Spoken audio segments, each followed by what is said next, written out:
আল্লাহ নবীজিকে নূর দিয়ে কেন বানালেন? কারণ তখন আর কিছু ছিল না, শুধু আল্লাহ ছিলেন, অন্য কোনো এলিমেন্টস ছিল না। অন্য কোনো কি ছিল না? এলিমেন্টস মানে যখন মাটির সৃষ্টি হয় নাই তখনও নূর ছিলেন। মাটি তো নাই, মাটি, পাথর, লোহা, সিমেন্ট, বালি,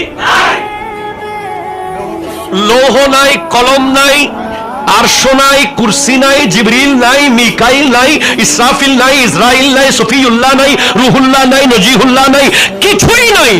এক खुदा था और मुस्तफा को बनाया। এক আল্লাহ ছিলেন আর নবীজিকে বানিয়েছেন। তো আর যেহেতু কিছু নাই, একমাত্র নূর হি নূর, শুধু কি নূর হি নূর। আল্লাহু নূরুস সামাওয়াতি ওয়াল আরদ। জোরে বলেন না সুবহানাল্লাহ।